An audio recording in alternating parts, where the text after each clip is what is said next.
ढाका में एक ताजा घटना सामने आई है। कलावा बांधने पर हिंदू युवक की पिटाई की गई। ढाका की सड़क पर हिंदू युवक की मॉब लिंचिंग की कोशिश। रिक्शा चालक गोविंदा बिस्वास पर हमला किया गया। गोविंदा का सिर फोड़ दिया गया, उसे लहूलुहान कर दिया गया और यह सब कुछ ढाका पुलिस के सामने हुआ। ये तस्वीरें आप देखिए, किस तरह से एक शख्स को पकड़ा गया क्योंकि उसके हाथ पर कलावा बंधा था, इसलिए कुछ कट्टरपंथी उसकी पिटाई करने लगे और ये सब कुछ पुलिस के सामने हो रहा था, मानो पुलिस ने कट्टरपंथियों को खुली छूट दे रखी हो। गोविंदा नाम के इस शख्स का सिर फोड़ा गया और उसे लहूलुहान कर दिया गया।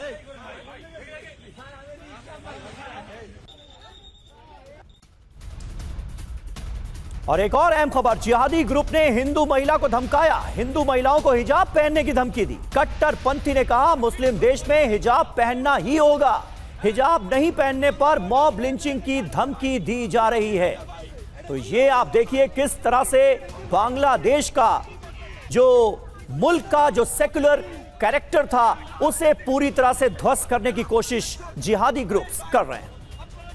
तो कट्टरपंथी गुंडे सड़कों पर खुलेआम लोगों को धमका रहे हैं। बांग्लादेश में जिहादियों के निशाने पर अल्पसंख्यकों के घर हैं। सुशांत दास गुप्ता के घर पर लूटपाट की गई। मस्जिद के माइक से नाम लेकर भीड़ इकट्ठा की गई। माइक पर कहा गया कि इस घर में हिंदू रहता है, हमला करने के लिए मुसलमान इकट्ठा हो जाएं। यानी कुल मिलाकर पूरी तरह से बांग्लादेश में रहने वाले जो अल्पसंख्यक हैं उनके लिए माहौल दिन ब दिन खराब किया जा रहा है और उनकी सेफ्टी इस वक्त सबसे बड़ा कंसर्न है। तो जिहादियों के निशाने पर अल्पसंख्यकों के घर। पहली तस्वीर देखिए, ढाका में कलावा बांधने पर एक शख्स की पिटाई की गई है। दूसरी तस्वीर में आपको नजर आएगा कि कट्टरपंथी कैसे सड़कों पर हैं और महिलाओं को धमकी दी जा रही है, हिजाब पहनने के लिए धमकाया जा रहा है, वरना अंजाम भुगतने की बात कही जा रही है।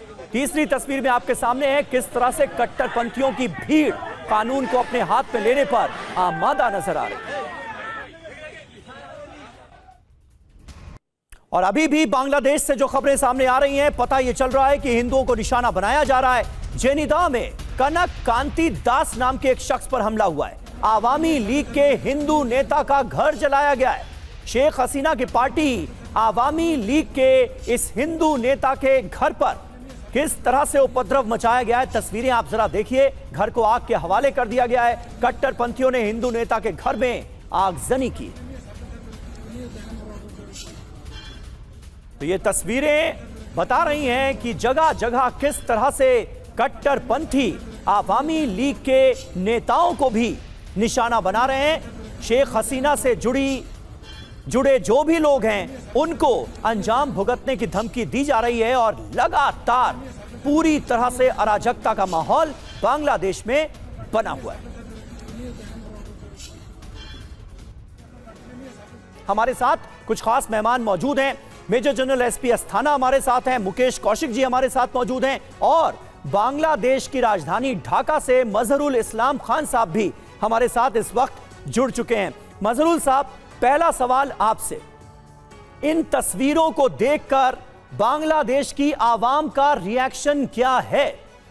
हमें तो ऐसा लग रहा है कि 1971 में जिस सेकुलर बांग्लादेश की नींव रखी गई थी, आज आपके मुल्क के कैरेक्टर पर हमला किया जा रहा है। ये जो मुल्क का पूरा सेकुलरिज्म है उसे चोट पहुंचाने की मंशा से जिहादी सड़कों पर है और जो अल्पसंख्यक हैं, जो माइनॉरिटी से ताल्लुक रखने वाले लोग हैं, उनके लिए वहां रहना मुश्किल हो गया। Sameer ji, thank you for connecting me. पहले ये बताऊं कि being a Bengali, being a Bangladeshi national, मैं शर्मिंदा हूं, पूरे विश्ववासी के सामने क्षमा चाहता हूं इस तरह की हरकतों के लिए। बस ये जो घटनाएं घट रहे हैं ना, इतने सस्ते हो गए इंसानों के जिंदगी, ये सोचने पर भी खुद को छोटा महसूस करते हैं हम। इस तरह की बांग्लादेश हम नहीं चाहते। This is not the real picture of Bangladesh. Bangladesh was always, Hindu Muslim कहिए, बुद्धिस्ट कहिए, सबके सब लेके एक बांग्लादेश है। एक दिन से बांग्लादेश नहीं पैदा हुआ।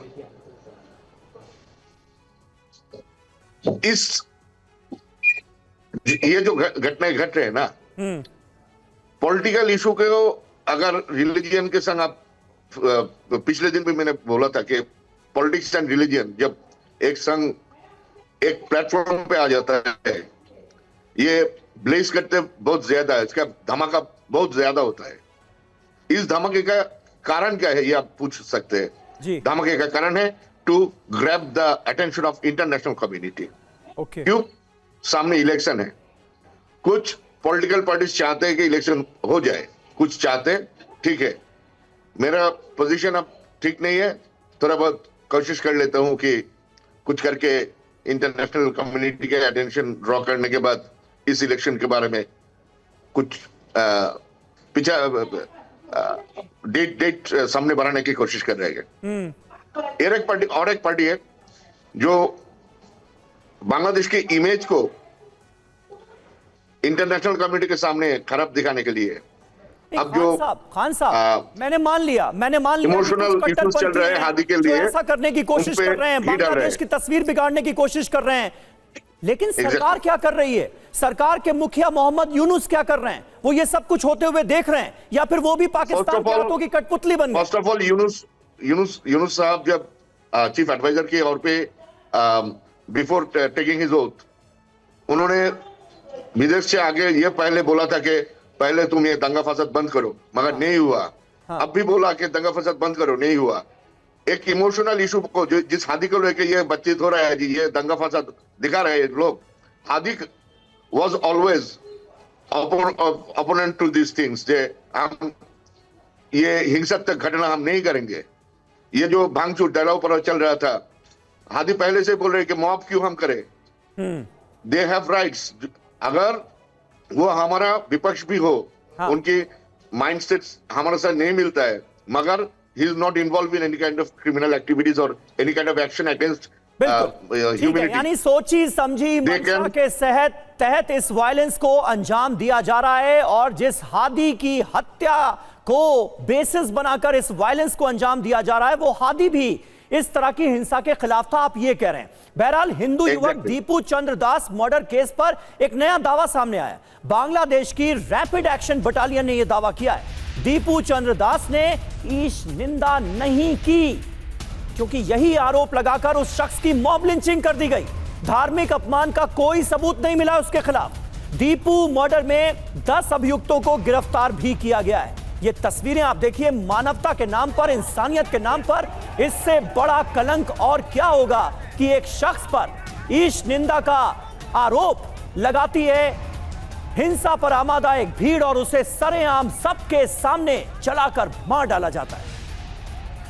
तो देखिए, दीपू चंद्र दास की मॉब लिंचिंग की गई और आरएबी ने अब यूनुस को दरअसल बेनकाब कर दिया है। दीपू की हत्या पर रैपिड एक्शन बटालियन ने यह दावा किया है कि दीपू के खिलाफ ईश निंदा के कोई सबूत नहीं मिले, कोई ईश निंदा नहीं की थी उसने। कोई नहीं कह सकता कि उसने किसी धर्म का अपमान किया और यही आरोप लगाकर इस शख्स की जान ले ली गई। बातचीत में या सोशल मीडिया पर भी उसने कोई अपमान नहीं किया था। हत्या साफ तौर पर कानून को हाथ में लेने का मामला है। ऐसे आरोप लगाकर किसी को मार देना सही नहीं होगा, लेकिन अभी जो माहौल है बांग्लादेश के अंदर, उसके अंदर जिहादियों के लिए यह सबसे आसान रास्ता है। दीपू को फैक्ट्री से इस्तीफे के लिए भी मजबूर किया गया। पायनियर फैक्ट्री के बाहर जमा लोगों ने मजबूर किया। हत्या के मामले में 10 लोगों को गिरफ्तार किया गया है। एक वीडियो भी दीपू का सोशल मीडिया पर वायरल हो रहा है, जिसमें वो शख्स अंदर बैठा हुआ है और बाहर कट्टरपंथियोयों की जबरदस्त भीड़ नजर आ रही है, खून की प्यासी भीड़। एसबी अस्थाना साहब, ये बांग्लादेश को कहां पहुंचा दिया गया? 1971 में जो बांग्लादेश सेकुलर पहचान के साथ अस्तित्व में आया था, आज वहां कट्टर पंथ हावी होता हुआ नजर आ रहा है और एक कट्टर इस्लामिक मुल्क बनाने की कोशिश बांग्लादेश को की जा रही है। क्या पाकिस्तान के इशारे पर? बिल्कुल, अभी बांग्लादेश का जिसे बोलते हैं पाकिस्तानाइजेशन हो रहा है, यानी कि उसको एक कट्टरपंथी इस्लामिक देश बनाने की कोशिश की जा रही है। और इस कोशिश को अगर आप देखें तो मोहम्मद यूनुस को किसी ना किसी मकसद से वहाँ लाया गया है। जो वहाँ पर प्रोटेस्ट हुए उसके पीछे भी कोई ना कोई था, उसका भी कोई ना कोई मकसद था। और इसी को अगर आप इतिहास के पन्नों में जाके देखें, किसी ज़माने में जब भारत का पार्टीशन किया गया तो कोशिश ये की गई थी कि भारत के लेफ़्ट और राइट दोनों तरफ एक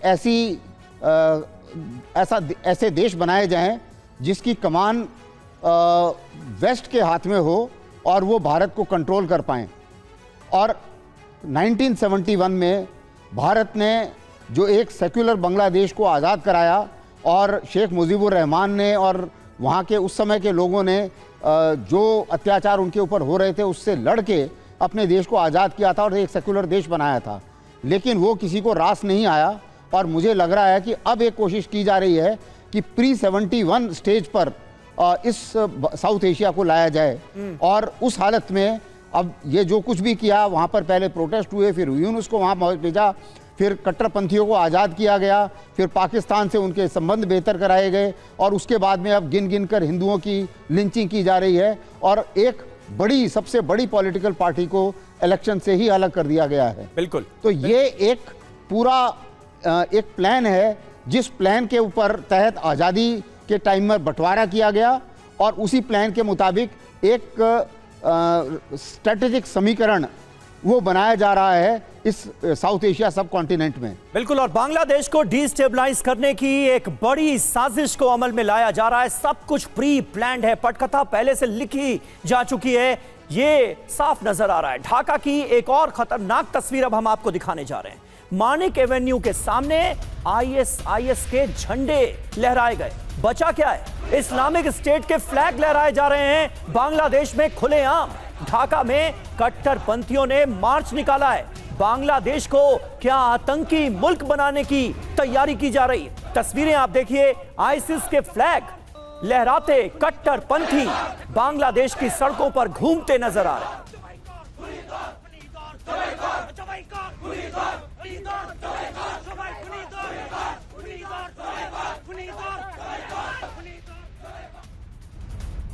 और बड़ी खबर आपको बताते हैं, उस्मान हादी के जनाजे में आई भीड़ ने बवाल मचा दिया।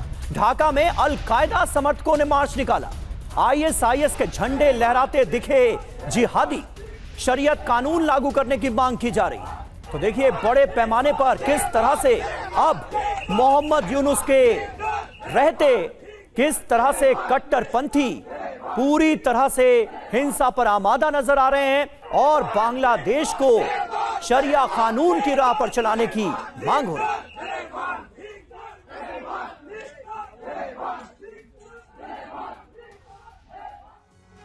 तो सबसे बड़ा सवाल तो यह है कि यह सब कुछ हो रहा है और सरकार क्या कर रही है? जिहादियों को यूनुस सरकार में खुली छूट दे दी गई।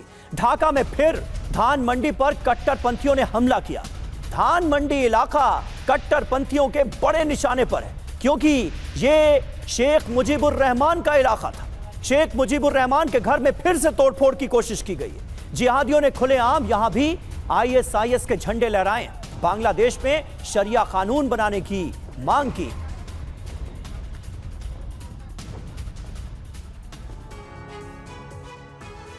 तो क्या कट्टर इस्लामिक राष्ट्र बनेगा बांग्लादेश? संसद पर हमला किया गया है, आईएसआईएस का झंडा लहराया गया है। लाखों समर्थक संसद पर जुटे।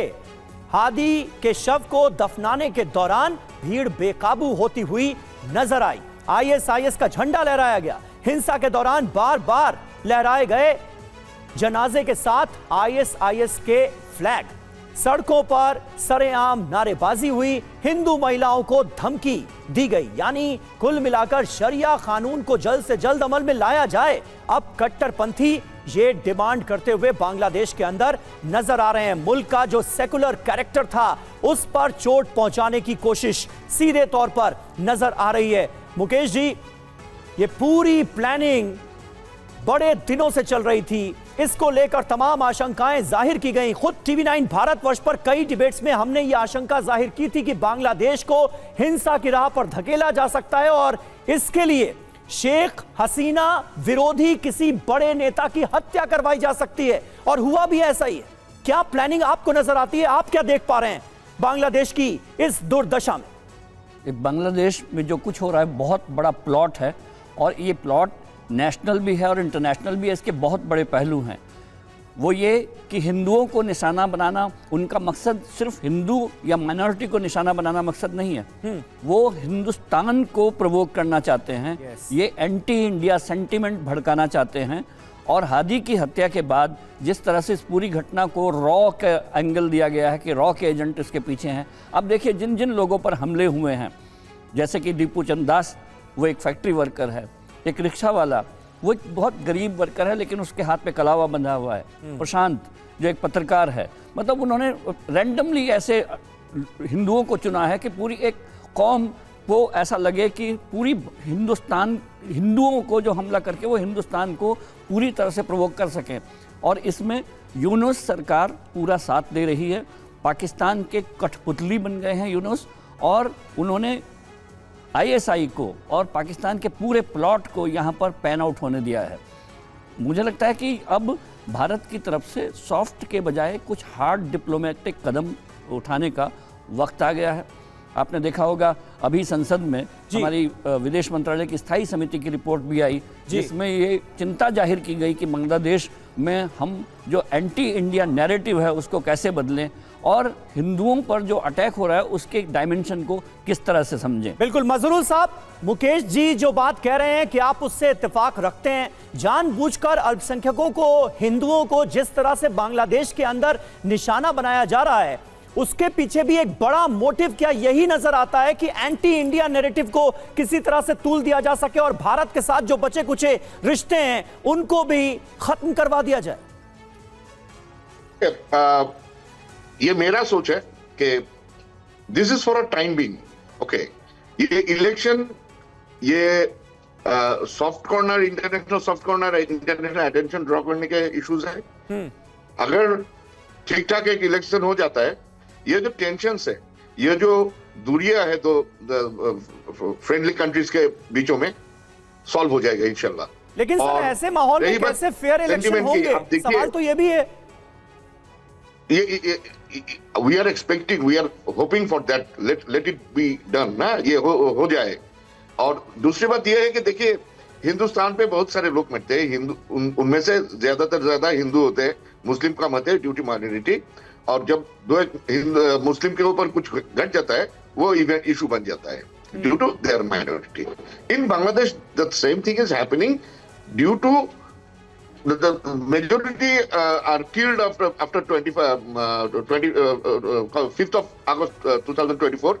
Majority were killed, they were Muslims. In Muslims country, majority Muslims were killed. And such incidents, we never expect such incidents that any person, any man, ठीक है, यानी आप ये कह रहे हैं कि हिंसा पर आमादा जो भीड़ है वो हिंदुओं को भी निशाना बना रही है, और शेख हसीना की पार्टी से जुड़े या उनके समर्थकों की बात कर ली जाए, भले ही वो मुसलमान क्यों ना हो, उनको भी निशाना बनाया जा रहा है। वो भी छोड़िए ना, ठीक है, 1971 पे जो 1971 पे जो फ्रीडम फाइटर्स थे उनके गले पे जूते की माला चढ़ाया जाता है ना। ठीक है, अब देखिए, ठीक है, यानी पूरी तरह से अराजकता जो है वो हावी नजर आ रही है। और देखिए अहम खबर, मोहम्मद यूनुस ने हादी को वीर कहा। वीर हादी के काम हमारे दिलों में है, ये कहते हुए मोहम्मद यूनुस एक श्रद्धांजलि पेश कर रहे हैं।